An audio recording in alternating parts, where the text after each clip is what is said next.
Hey, welcome back to the Wicked Ones podcast. This is Tara. And this is Jen. All right, what's going on? Not a whole lot, just living in this frozen tundra forever. It's so cold. Although I have to say I was counting my blessings this morning because I've been looking at what's going on in Texas. Oh, Texas and the South.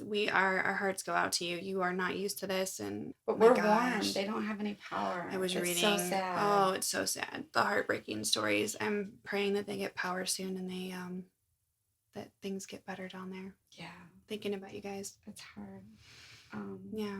You told me you had a crazy dream, right? We've been meaning to watch the Cecil Hotel doc. I actually tried to start watching it, but there was too many people using Netflix in my house, so I couldn't. I was overloaded internet. I was kicked off, but my goal is to watch it. I know we wanted to watch it together if we can. Yeah. No, I have no idea what was happening. It was like somehow Elisa was not her, so she was somebody else. You know how that goes in a dream, and I was like part of the investigation, and we were trying to figure out what was going on. So like, I couldn't figure out exactly what was going on in the dream, but I wanted to go back into it. Like when my alarm went off this morning, I was like, oh no, I have to find out what happened. I think I was close to getting answers, you know? And it's just funny that even in our sleep, where these cases are like living in our dreams. I know. I actually heard from one listener. She was saying that she's been binging us, which makes me happy. But she said that she's been having really bad nightmares lately. And I thought, oh no, I'm sorry. But keep listening anyway. Some of our cases are really heavy. I'm sorry. We try to keep a nice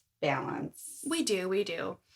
And it's funny because I saw a comment on one of the posts that we put up. We were kind of introducing ourselves a little bit to one of the groups on Facebook. One comment was that our trailer was really great and professional, and they loved it. And I was like, oh, thank you so much. And then I still need to get back to her because I listened to our trailer recently. I was going back. I can't remember why I was listening to a couple things. And we are a train wreck. It's just forced, right? You can just tell we were super nervous and uncomfortable, and we just tried so hard that you can just tell we're trying so hard. So I'm so sorry, everyone. We promise as we go along, we're trying to be conscious of our speaking and our chatting as we're droning on now. Before we get into our story, we're working on it, taking all of the comments and feedback. We are. So thank you. It's just up until this point, I think we'd heard from mostly people who really just love us and miss us and that don't live near us. And they were telling us how much they enjoy the chatter in the beginning and the banter because that's their favorite part. And they're like, I almost love that more than the stories. So please keep it in there. And I thought, okay, well, we'll do that. But we also know that some people want to just get right into it. So, just know right now we don't have any ads. Just fast forward us if you don't want to hear what's going on. But we thought we would keep just a couple minutes in the beginning and then jump into our story. So, but if you like less, let us know. We'll keep working on it. We'll make it shorter and. It's hard. And honestly, us seeing each other, this is the 3 minutes that we have to catch up in the week. So you're really like hearing our lives. You are. But we're going to jump right into it today. This is the end of our February. I am excited because I still don't know what you are doing. So this will be my first two-parter.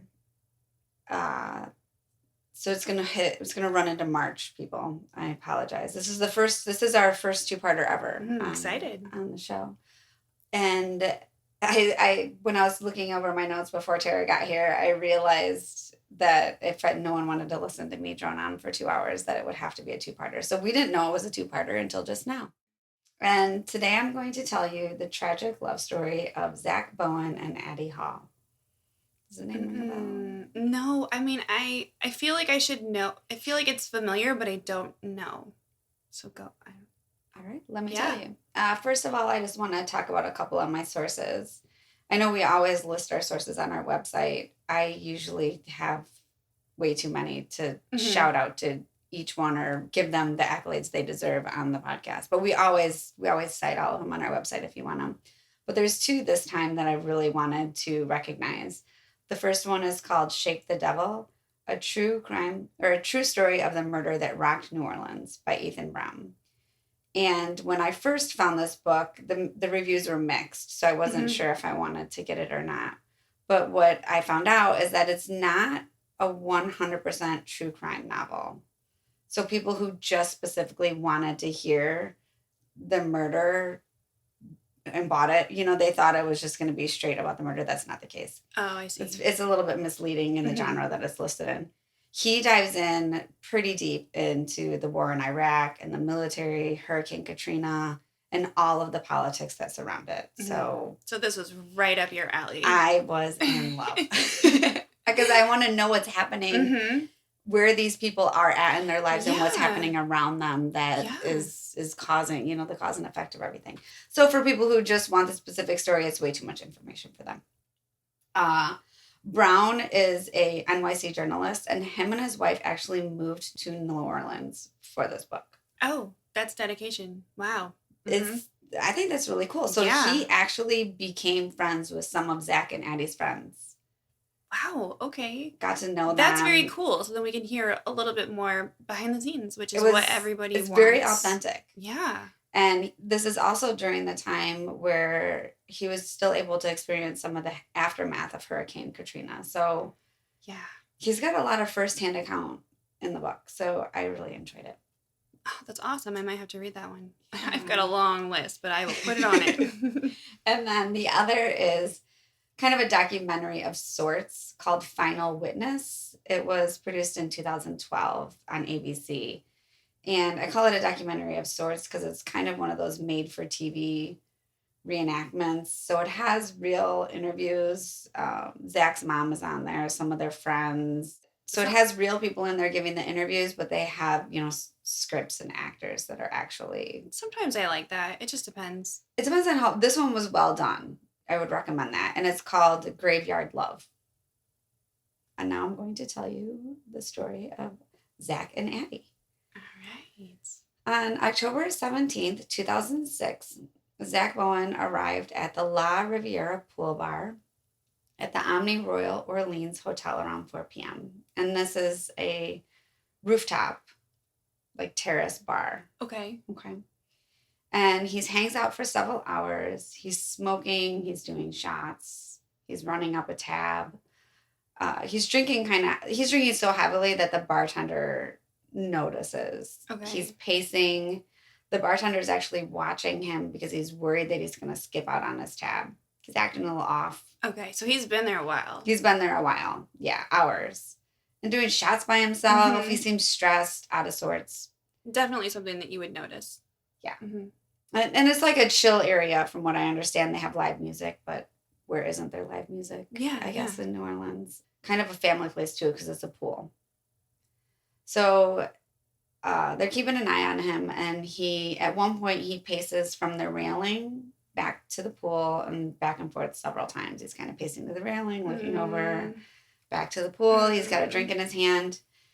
At 8:30, he finishes his drink. He sets his drink down, and he throws himself over the 7th-story railing. I knew you were going to say that. That's awful. Sorry. I know. Okay. I didn't leave much to mystery there, did I?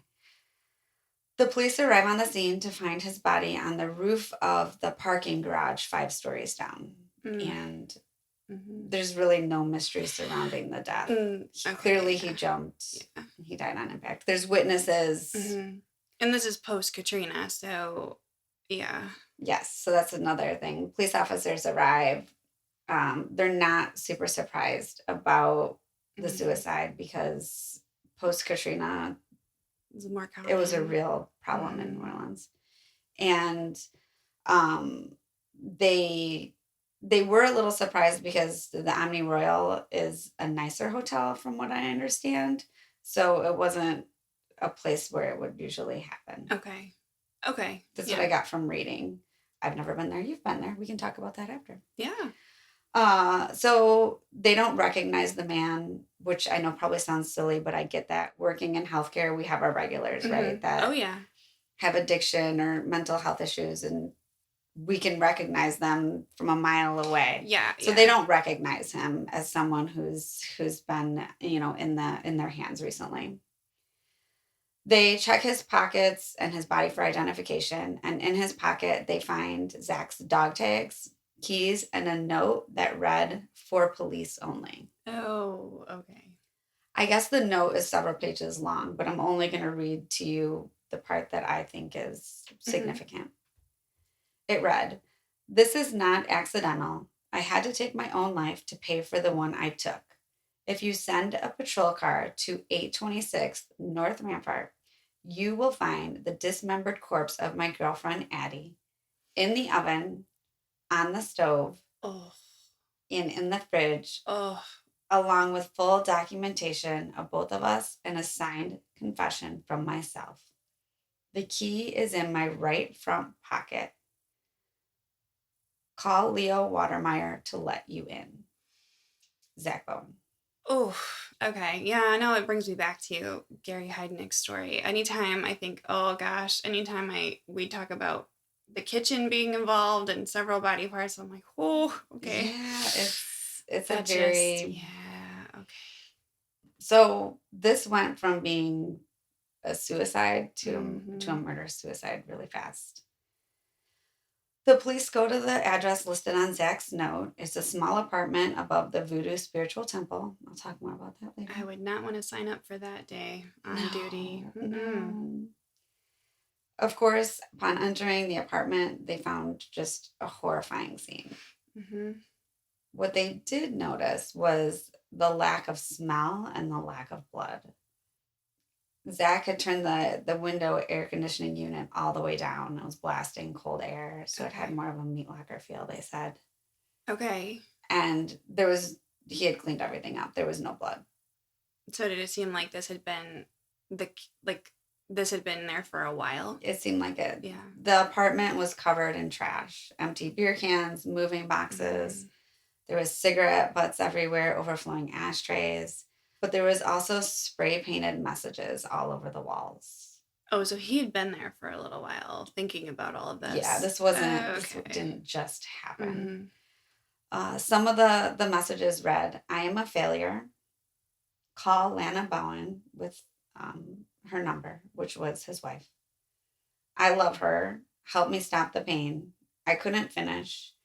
And then there was a "look in the oven" with an arrow pointing down above the oven. But on the oven, it said, "Don't look." Oh, okay. He Mm. was obviously manic. Yeah, yeah. And then I talk about Lana Bowen, but being his wife, but obviously Addie was his girlfriend. So Yeah. I'll give you a little bit more Yeah, explanation on that as yeah. well. Okay. The police find two pots on the stove. The first one has a head. Mm. The other pot has feet and hands. In the oven, there's a roasting pan were burnt arms and legs. Oh, Zach, what did you I do? know. Then, and this I'm putting in here because I read it. I don't know if it's true, and it kind of makes me angry, but there's a whole thing on how this would the media, just capitalized off of this. So I'll go into that later as well. But they say there appeared to be seasoning on the limbs, and there was carrots and potatoes on the counter. I don't know if I believe this. Mm-hmm. I'll talk about that. In the refrigerator, there were two large garbage bags. One was blood-filled clothes and cleaning supplies, and the other one was Addie's torso. Mm. As horrifying as all these things are, the police find even more horrifying evidence in Addie's journal. Zach took it upon himself to kind of take over Addie's journal Mm-hmm.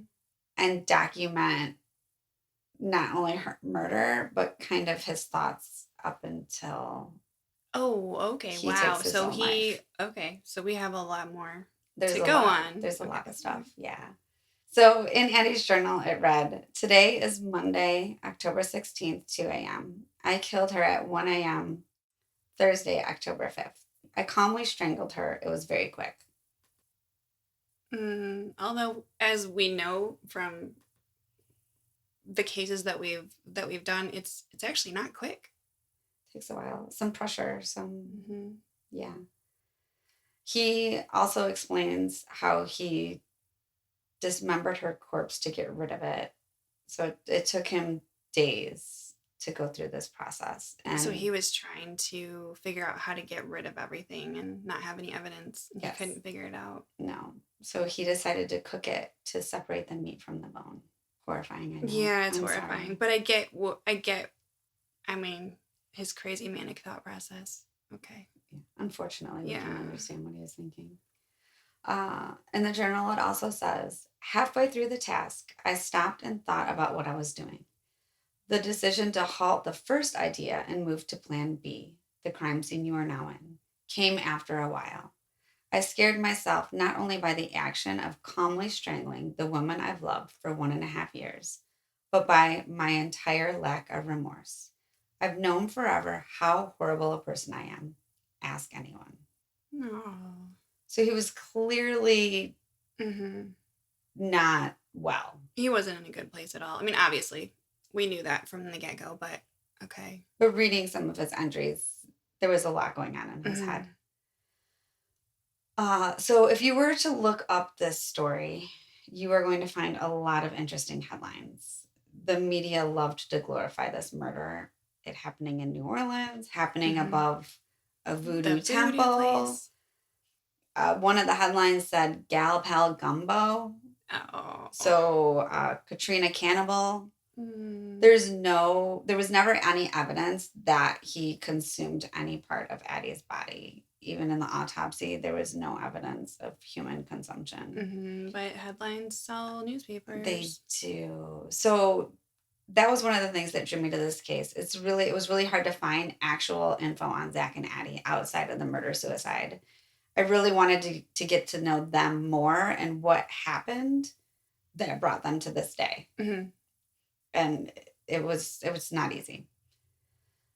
I'm going to tell you a little bit about Zack first. So Zack Bowen, he was born May 15th, 1978 in California to his parents, Jack and Lori. They were kind of gypsy-ish, I would say, a little late to the hippie thing, I guess.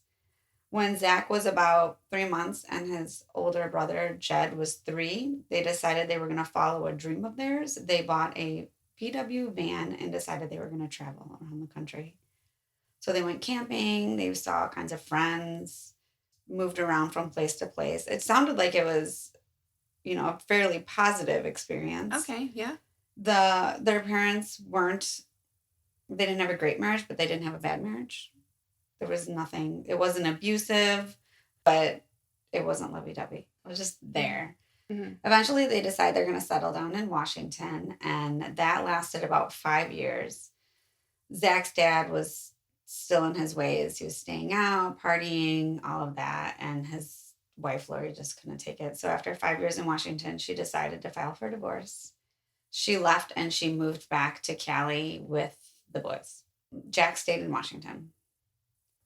Zack's childhood outside of that is really kind of uneventful, although he did always struggle with self-esteem. He was 6'10" in high school. Wow, okay. But your self-esteem, did he play sports?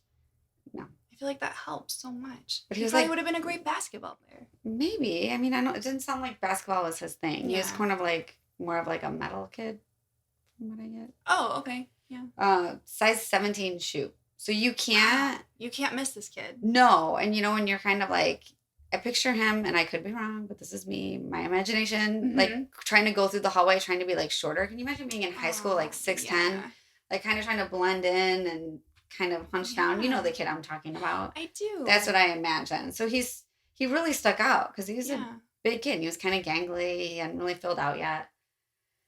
He was quiet, but he was well-liked. He was a good student. He was part of his homecoming court, or he was nominated as part of the homecoming court, but he did not win homecoming king. And his family talks about this being a very big loss for Zack, which I try to appreciate, but it's hard for me to understand because high school is not important. I know. I'm trying. When I was reading this, and they said after he lost, he didn't get homecoming king. His attitude changed. His grades kind of dropped. But it sounds like he put himself out there a little bit. Everyone in the homecoming court took it very seriously. They were all like dressed up, fancy, gave these speeches about change. He put on a cape and talked about implementing naps. Okay. So he was kind of just being a funny guy. Like the jokester, like, oh, they're gonna appreciate this. It's gonna be awesome. Yeah, it sounds like he took that risk and it wasn't well received, and then he kind of fell back. But I try to relate. I know that's not a big deal, but I guess it's probably embarrassing. I go through this with my kids now, where they think one thing happens and it's the absolute end of the world. Oh, yeah. And I just want to tell them it's not a big deal, but at that time, it is. I mean, I get it. There were definitely things in high school I look back on and I think, how was that such a big deal to me when we know more. We're mature. We look back. We're like, oh, that's so not anything to have been. But back then, it's like, moment, that's all your only focus. You can't see past it. No, you can't. So after all this happens, he decides he's going to move in with his dad in Washington. He doesn't have a troubled relationship with his mom or anything. He just needs a change. Yeah, okay. So he drops out of high school and he goes to live with his dad. His dad doesn't sound like the greatest role model because he's still just doing his own thing. Well, he's never had to have that accountability after the divorce. It was kind of like, all right, I can be selfish and do what I want. I'm going to keep doing whatever I'm doing. Zack and his dad decide they're going to go on a road trip. So they kind of move around a little bit. They end up in New Orleans, decide they like it there. They're going to stay. Zack re-enrolls in high school, but he drops out again. He loves New Orleans, but he's not digging the school. I guess to each their own. Right? Mm-hmm. He tried. Yeah. Well, I guess he tried to go back, but I can't imagine trying to become a responsible student at that age in New Orleans.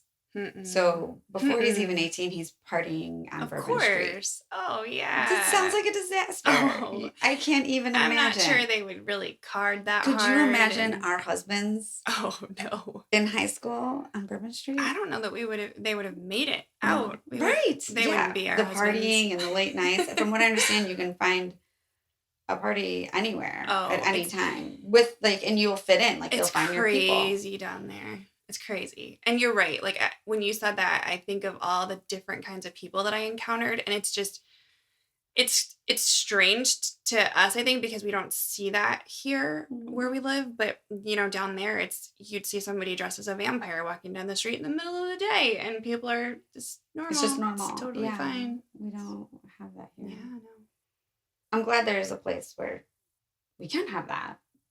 Oh, sure. Yeah. I'm not saying there's anything wrong. It's very entertaining to see all of the different types of people and just to kind of be like, wow, that's amazing that they can just be and move around and do their art in the street and they looked happy. Yeah, no, it sounds like people who live there and love it. I mean, they're very passionate. Yeah. So he starts working on Bourbon Street. Okay. He's only 18. But he has started to grow into his gangly body. He's becoming like this handsome man. He's got this chiseled face. Yeah, okay. And he is a dream for the bartending business because I bet. Right? Yeah. Like he draws in all the ladies. So he gets a job. Again, he's hard to miss, but in a good way now. Yeah, right. Now he's tall and handsome. It takes boys so long to grow into themselves. It does. It does. He starts working at a Go Cup window. And I didn't know what this was at first. So I had to look it up. But as you know, you can drink while you're walking around. So these are windows where you can get like your to-go alcoholic beverages. So he's yelling out the window at everybody. This is where his silliness and his good looks just brought great business for them because he's bantering. Mm-hmm. I can only picture what it's like. Those Go Cup windows are fun. I stopped at a couple of them. Although when it's almost 100 degrees, don't get a Bloody Mary. It's a really bad decision. They shouldn't even sell those there. This shouldn't even be an option. Come on. I can just picture you. This is going to be delicious as you're pouring sweat and like shriveling up. I think I drank like a quarter of it and was like, I need a new drink. So working the Go Cup window is how he meets his future wife, Lana Shupak. He was yelling out the window for her and her friend to come over and do shots with him. She thought he was gorgeous and was immediately taken by Zack. Just fell in love instantly. Lana was there in New Orleans with some girlfriends on a girls' trip. She was visiting from Dallas. She had just moved to Dallas from Mexico City. She, too, was a bit gypsy-like. I was thinking, yeah, okay. She was married but divorced in her early 20s. It was an abusive marriage. And she also had a bit of a problematic past. She was adopted, rebellious. She moved out into her own apartment at the age of 14. Oh, wow. I don't know how that's possible. Yeah. I assume she must have been living with someone else. She became an exotic dancer before the age of 18, moving around to wherever the party and the next job took her. So she was experienced girl. I mean, she knew what she was doing. They both lived that lifestyle. They did, yeah. She partied with Zack during her visit to New Orleans and then went back to Dallas, but they stayed in touch. Zack called her every day telling her to come back. Every day. So she did. And she ended up renting a room above a strip club on Bourbon Street. And it only took him a couple of weeks to convince her to come back. Okay. And they became inseparable. But later that year, Lana found out he was only 18 and just freaked out. She didn't know how old he was? No. I don't know how that's possible. No. So she thought he was at least 21, and she was 28. I mean, I guess I could see that. He's working with alcohol. Yeah, she was, that's You'd what think she that you would ask somebody, however, how old they are. When's your birthday? How old are you going to be? I don't know, but she was mortified. So she just distanced herself from Zack. You're a baby. I'm so much older than you. This can't be going on. But then she discovers she's pregnant. Okay. And at first she wasn't going to tell Zack anything, but she changed her mind. She also told him with no pressure. She just put it on him. She just said, I'm pregnant. I'm having this baby. Yeah. Do what you want. Be a part of it. Whatever you decide. Yes. She did not say we need to be together. We need to be a family. She didn't do any of that. She just put it all on him. And Zack he didn't take to that very well. He did not want to be a dad. Well, he's still pretty young. I could see where that wouldn't be in the plans yet. He wrote a letter to his mom about how this was the biggest mistake he's made yet. He wrote her that he didn't need her to remind him that this is a mistake, to please think about this before you call me. I already know I messed up. I don't need you to tell me again. And he says that he is not going to stay with Lana. He's not going to be a dad. He's going to see her through the pregnancy, and then that's it. I don't understand that logic, but okay, that was his plan. But they don't see each other in the pregnancy, and Lana didn't even call Zack when she went into labor. Oh, okay, yeah. So they really weren't. They weren't together.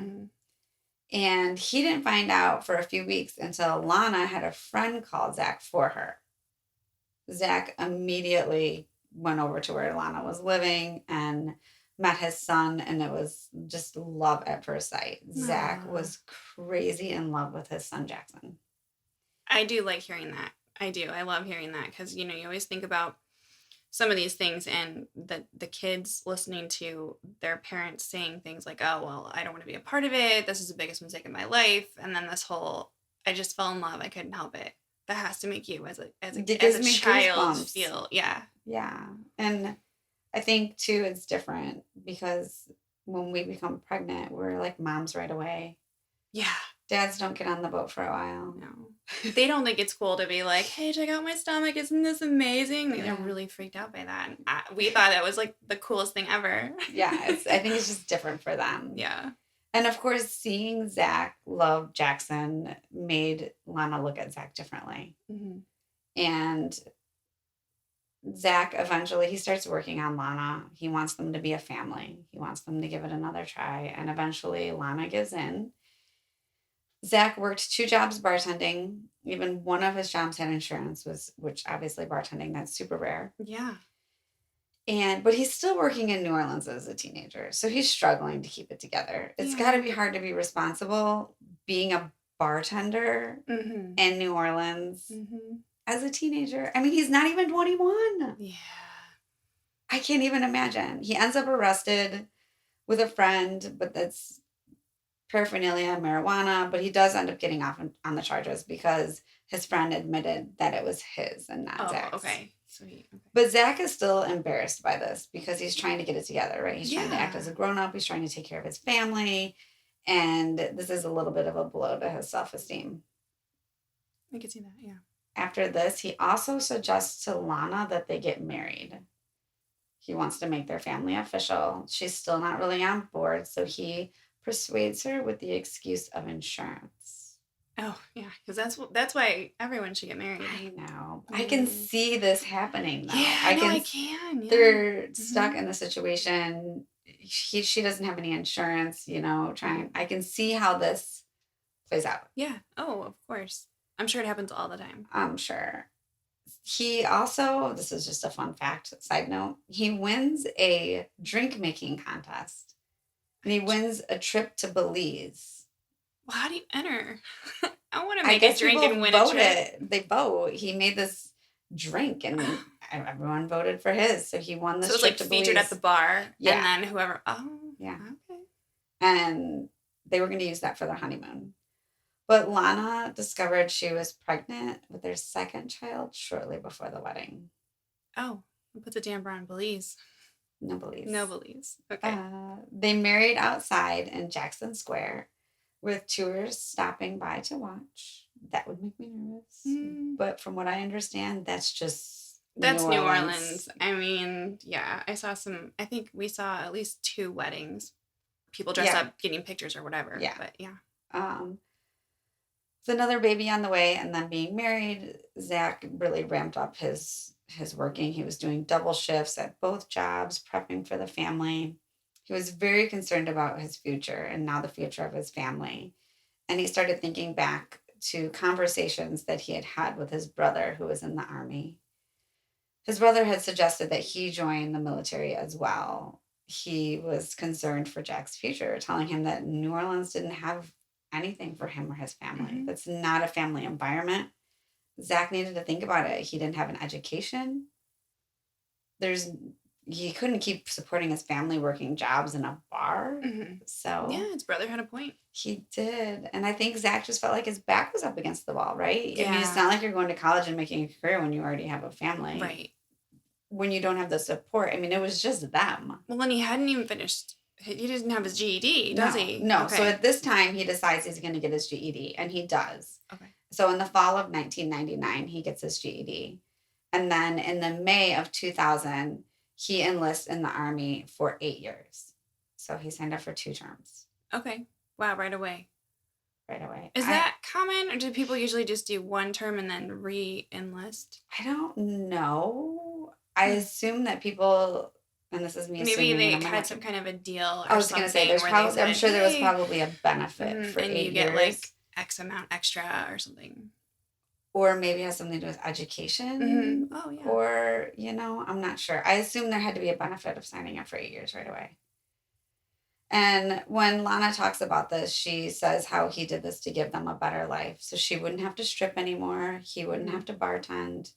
They would have insurance, safety, security. He attended basic training in Fort Leonard Wood, Missouri. That's where my brother was.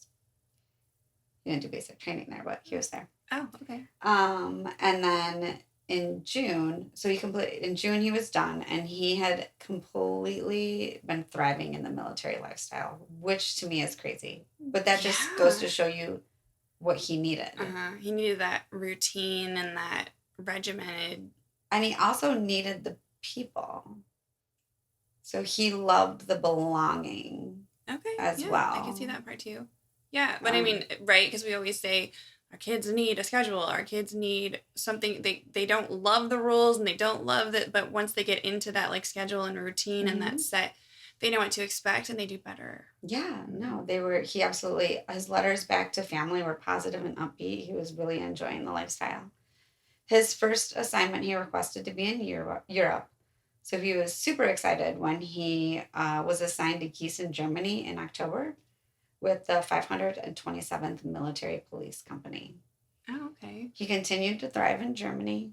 His fellow soldiers loved being around him. Some described his energy as even addictive because he was always so upbeat to be around. That's a Oh, really yeah, that's a nice that's a quality. that's a really Mhm. high compliment. It is, yeah. He would entertain all of them for hours with his drum playing and his bartending skills. Oh, Thing, yeah. Definitely sounds like somebody, if I were overseas and in the military, I would want him to be in yeah, my group. Uh-huh. totally. Yeah. He always just laughing and joking around and singing, and Yeah. we know people like Oh, this. yeah. You want to be with them all the time. Unfortunately, we all know they also have another side. They do. So things changed for Zack in January of 2001 when they're deployed to Kosovo. So I did not know that much about Kosovo, and I'm very thankful for our podcast in this aspect because I feel like I have learned so much about so many things Yeah. that I've just, not that I haven't wanted to know about, but it's just never had a place No, I understand. or a space for me to learn about it. Especially now, like I said, I barely have time to read or do anything that for personal pleasure. You know what I mean? I mean, I'm always especially now with homeschool and everything with the kids. There's no extra.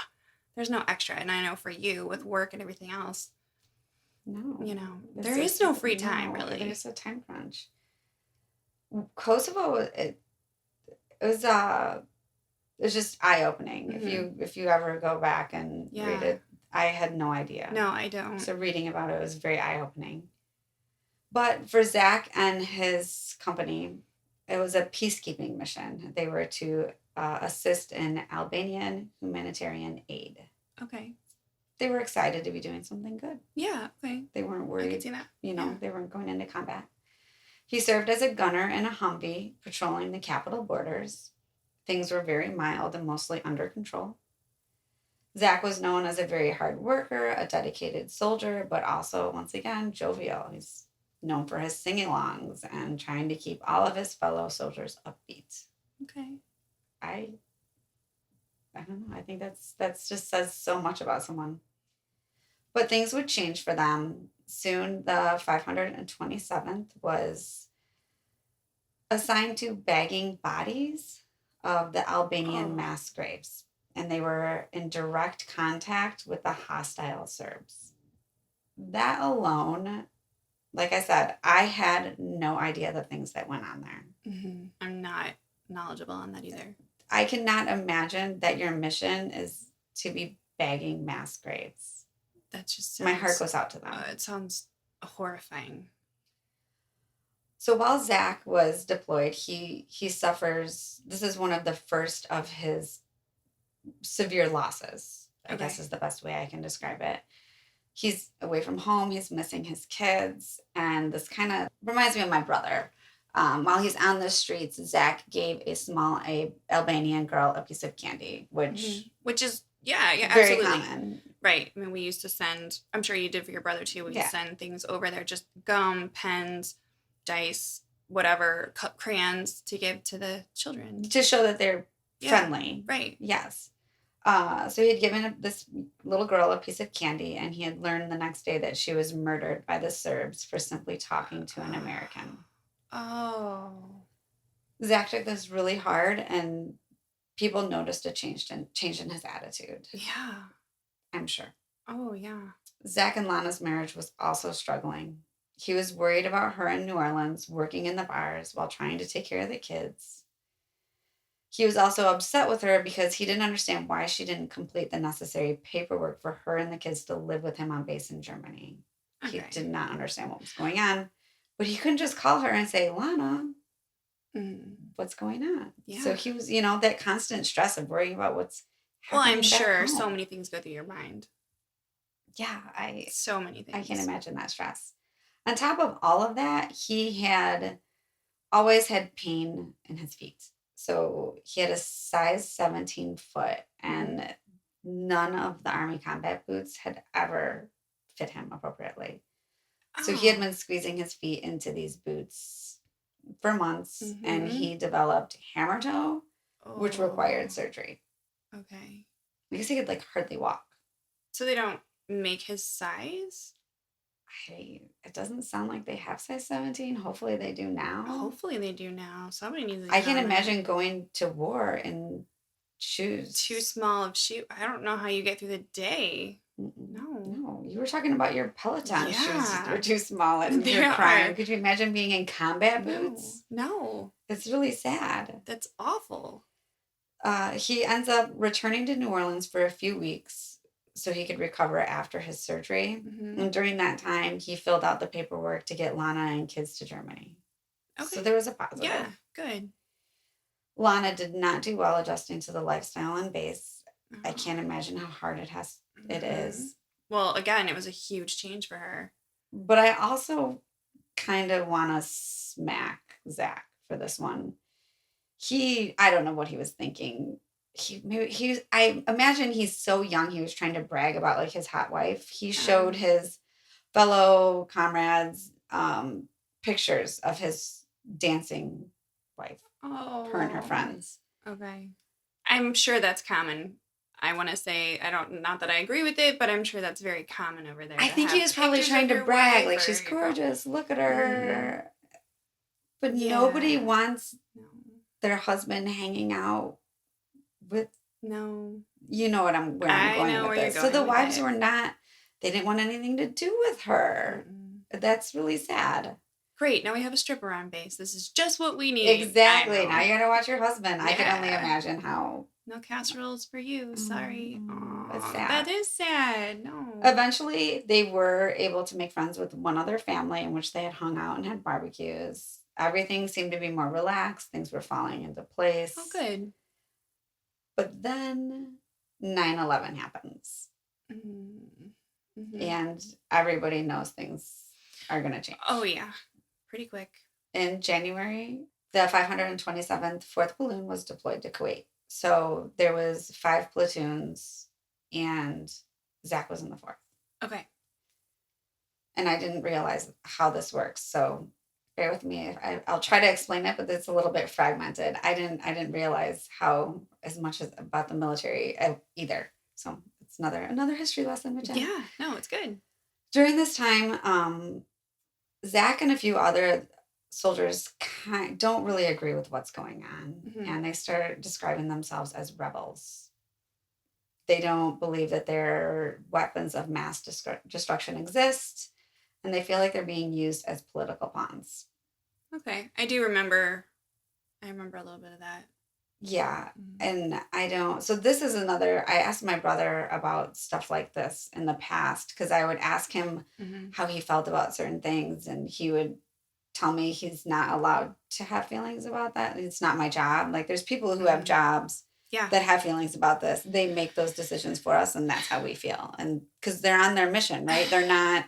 I get it, because you have to trust the people around you and know that everybody's on the same page, and that you know what I mean? Everybody's one mind. And you can't be 100% in it if you don't believe it. Right.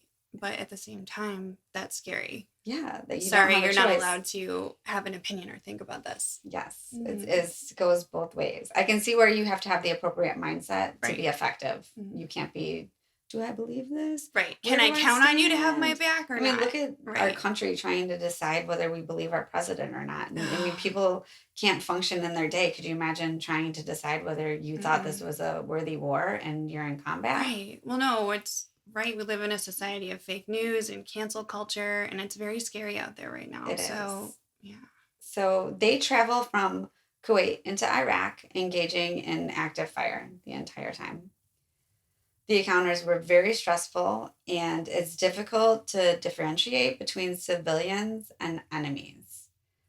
The average citizen would be walking around carrying RPGs. Yeah, okay.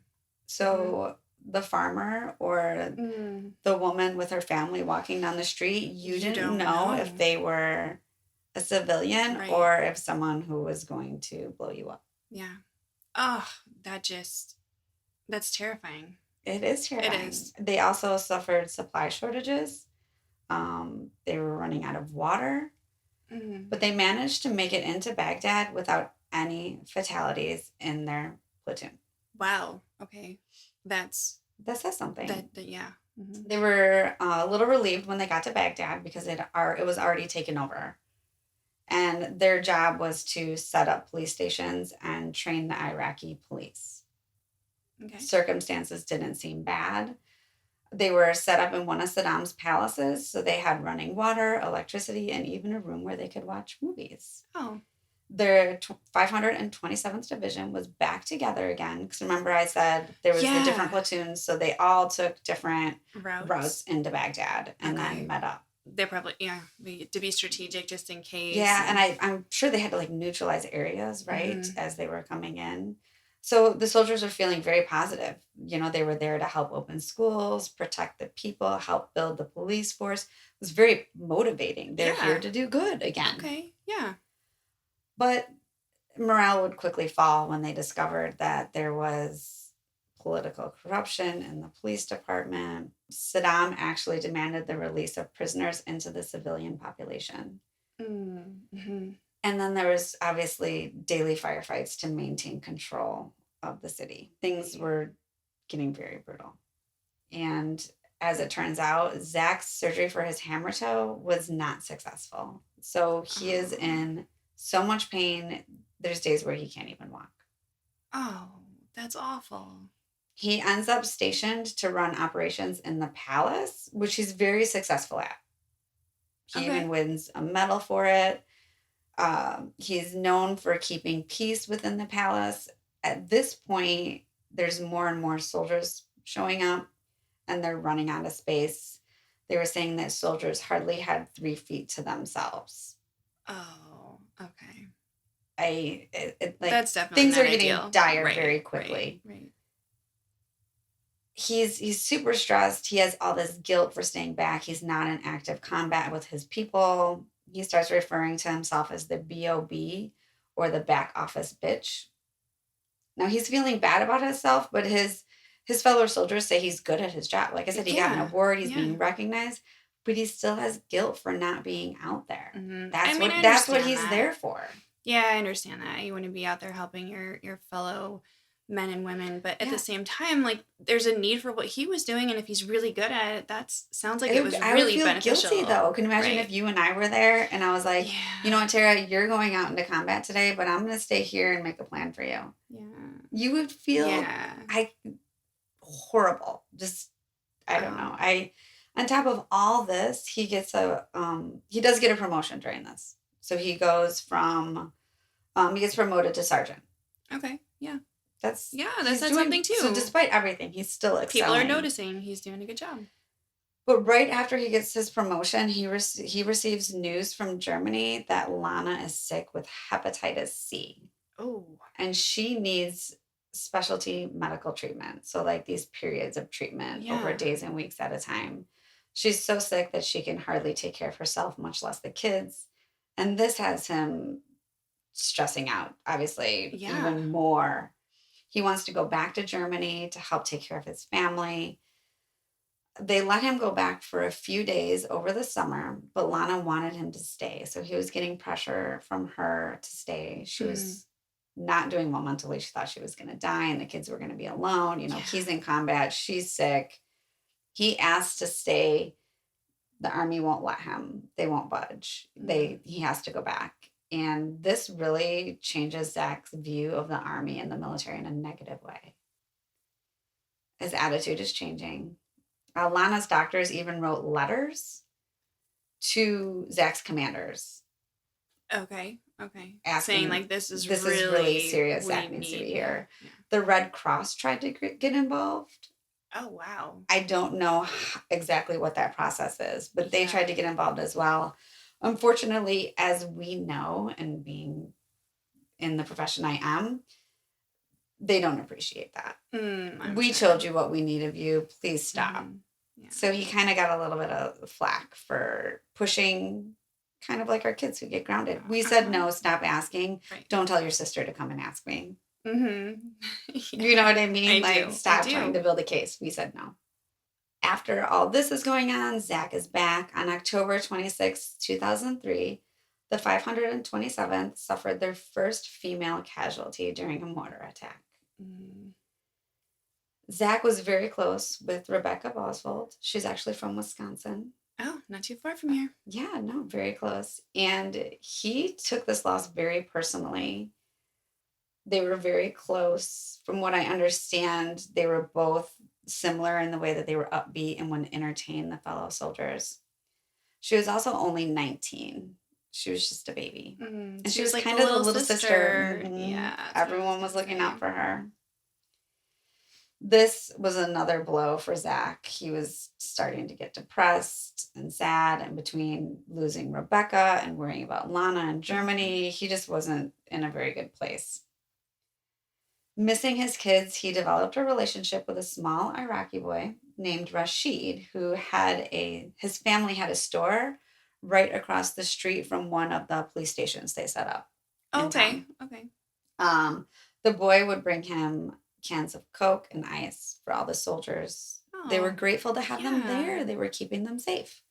In return, Zach was teaching him English, but in Aw. September, I Mm, know, the look on your face. it's so hard to talk about. I just can't Mhm. imagine all of the sadness and loss that someone has to deal with in such dire conditions.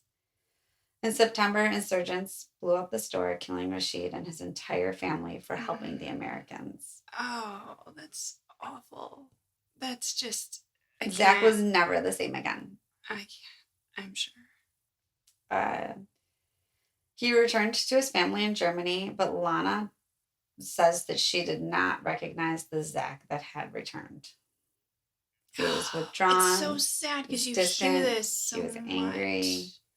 He was just a shell of a person. Hmm.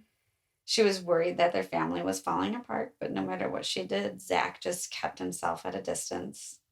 He began suffering from headaches and shortness of breath. Both are early signs of PTSD.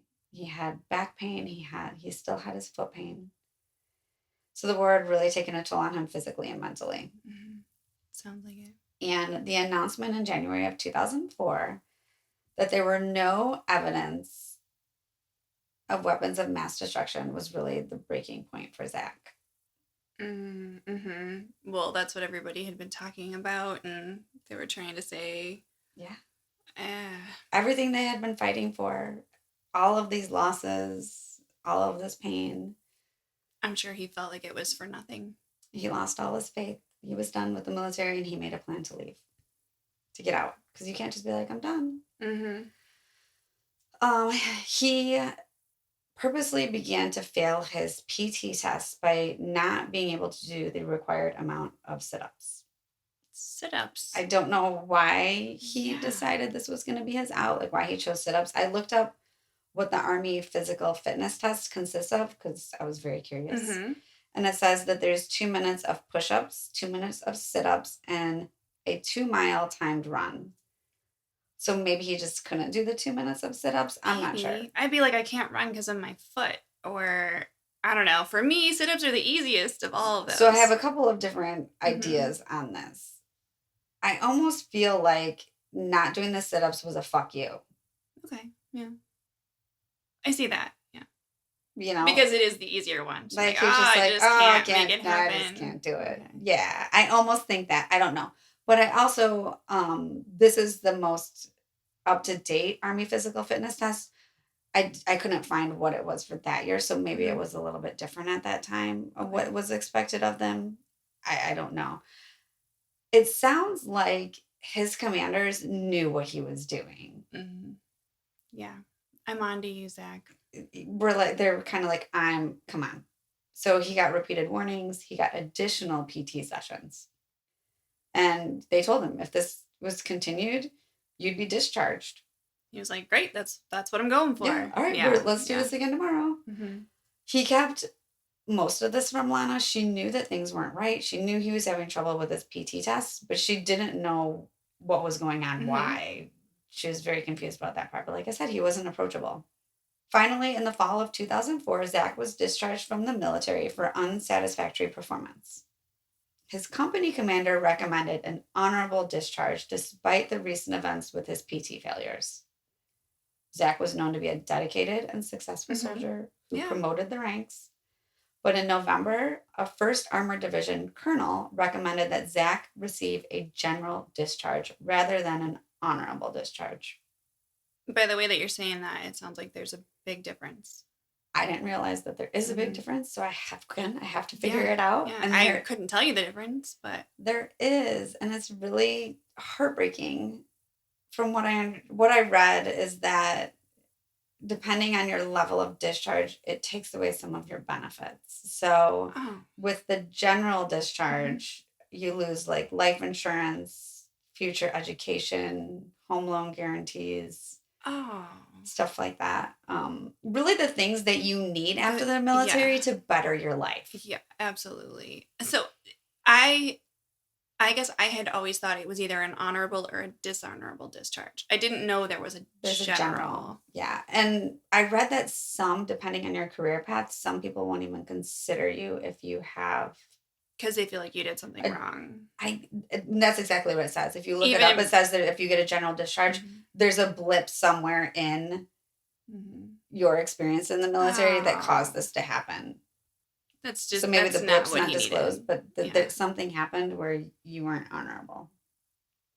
All the shit that you have to go through, come on. And then just that final like kick. This was Zach was like, how do I keep saying he gets in a bad place? Like it just keeps getting worse and Yeah, worse. And no. now, so he goes home. Lana has no idea what's going on, and he says, "We're done. I'm out." Mm, Lana had no idea what was going on. yeah. She was very upset and asked Zach what he was doing. We've made it this far. We made Right. all these sacrifices for our family. You've been gone, and now you're Yeah. just giving up on us? We can't go back to the life we had. I can't go back to stripping. You can't go back to bartending. This Yeah. is not going to work. Yeah. And then she said, I'm leaving you. I saw that one coming too. You can only put up with so much on both sides. I think she Really. felt like she made so many sacrifices to Yeah. get to that place. She can't go back. That would be another huge blow. Oh, I just, poor Zach. I say that I know that he's a murderer. He did terrible things. So I don't want to seem overly sympathetic, but he has a story, and it can't just be his story. Yeah. There Yeah. has to be many, many other military members that suffer this way. I think this is definitely one of those things that needs to be discussed. Kind of like a lot of the cases that we choose them because there's a reason we want to talk about it. Yeah. And this needs to be talked about because a lot of these guys come back and they don't talk about anything. Zach didn't get any help. Mm-mm. Nowhere. I'm not surprised. So Lana decides that she's going to go back to New Orleans. She's going to find a place for her and the kids. So she leaves the kids in Germany with Zach. Now, in December of 2004, Zach and the kids arrive in New Orleans. Of course, she reminds Zach, I've moved on. Mm-hmm. When they get there, Zach is living in a hotel and Lana has the kids in an apartment. Zach is miserable. Lana is worried. Mm-hmm. He's not doing well. She suggests to him that they get an apartment. Okay. So she's like, I'm willing to try to help you, but we're still not together. We're not together. Mm. We're not reconciling. Well, good for But her I'm worried though, about for you. like noticing that and trying to reach out to help. Yeah. He thought it was going to be easy to find his way back into the bartending business, but it wasn't. He And just wasn't feeling it. I think this just goes back to when I hear these stories of military trying to come back and rejoin what was once their normal life. It just doesn't It feel just right. doesn't fit. He, for one reason or another, it just was not working out. He actually ends up staying home with the kids in the apartment that Lana has for all of them while she works. So Lana's taking care of all of them. They're not together. But that, I mean, her love for him still, even though we weren't together, was very genuine. She still wanted good for him. Oh yeah. And for her kids. It definitely seems that way. And the whole time you were saying that too, I'm picturing someone coming back from the military with everything that he went through, who you've matured beyond your years, well beyond your years. and the things that you've seen and done, and then you to go back into a New Orleans type environment where people are just drunk and belligerent and stupid and having fun and having the time of their lives, and there's all these people who have no clue about sacrifice and that I can't even. Yeah, I think it's so I get where, I mean, it might have been not that it's easier to go into another form of like an occupation. Well, all these people are living carefree. Yeah, I feel like that would be the hardest to try to go back into. Yeah, I agree. And like I said, I think his inability to move back into his old life was just a really bad sign for any war veteran. Mm-hmm. I think that's one of the things that should be a huge red flag for us. Yeah. Zack finally manages to learn a gig at the graveyard shift at a place called Hogg's Bar. And here is where he would meet Addie Hall, the only person in the bar not infatuated with Zack. Ah, she was a challenge. She was. So his big personality had gained him attention and affection of everyone. Everybody loves Zack because he's got that big personality, you know. Addie was a tiny 29-year-old with a huge explosive personality who couldn't stand Zack. Okay. Always annoyed with him. Mm-hmm. She was known for fighting with all of the female bartenders in the bar. Addie was complicated. She's like a rough firecracker. Very much so. She grew up in Durham, North Carolina, to an Army vet and a homemaker. She left high school without graduating and began to travel. Here we go. I feel like everybody who ends up in New Orleans has been all over and just ends up there. Because it's so accepting, maybe. Maybe. I'm fascinated by that. Everyone can find somebody. Yeah. She ends up in New Orleans in 2002, and she lives in her car for a little bit before she finds an apartment. Oh, and she's alone. Yeah, I can't even imagine trying to live in your car. Right? I wouldn't have survived. No. So she's a free spirit and a loose cannon. She's creative. She's a poet, a dancer, a seamstress. And she's perfect for New Orleans and the French Quarter. She calls herself a quartitarian, I guess. There's like a term for people who live in the French Quarter. Okay. But she also abused alcohol and cocaine, and she was an angry, mean drunk. She was known for bar fights and toxic relationships, which even ended with her having a broken shoulder. Oh, sounds like Zack really should have maybe steered clear. I know. So she loved the attention of onlookers, and you are going to, at least one of these people in your life. So she would dance on the bar or do something to get the attention of maybe another man, but then when they gave her attention, she would break a bottle over their head. Mm-hmm. Look, but don't you dare look. Yeah. Wow. Very bipolar. You know that type. Right? She was bipolar. She was. It just sounds like it. It just that sounds crazy. She was the type of person who wanted people to watch, but when they were, then she was confrontational. What are you looking at? Right. She had trouble keeping any roommate because of her personality.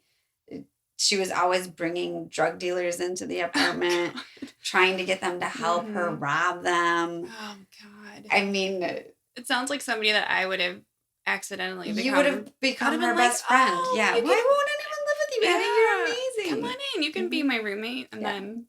Totally. And then before you know it, you're fighting a drug dealer. No. Oh, my God.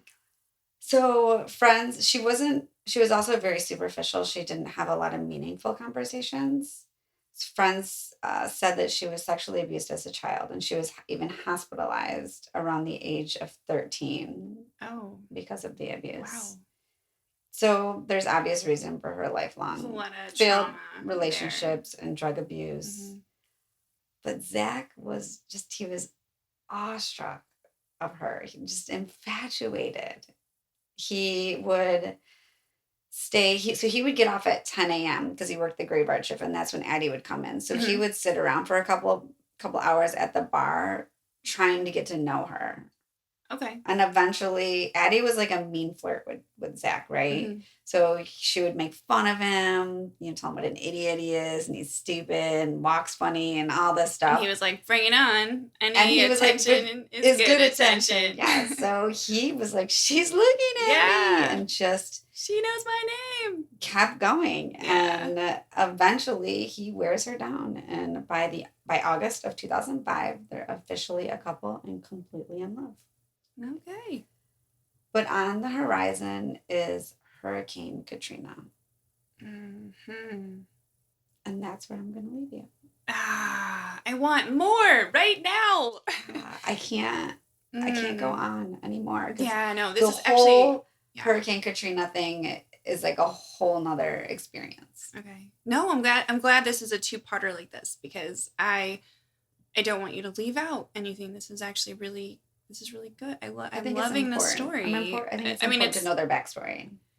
Does that make sense? I know all of these stories are tragic and they have this, but it's been really good to learn about some of the things that I didn't know. And I appreciate that. Like what you were saying with Kosovo. That just sounds, but it's not something that I'd be like, you know what, I'm going to Google learn about Kosovo today. Yes. And it's not something I would normally say that I'm going to learn about. So the fact that I'm learning about all these things intertwined in our stories is really enjoyable and tragic and sad. And sometimes I have guilt for not realizing the suffering that's gone on. But 100% agree with that. But at the same time, I'm not naive to what people are going through. And I feel like that's important too.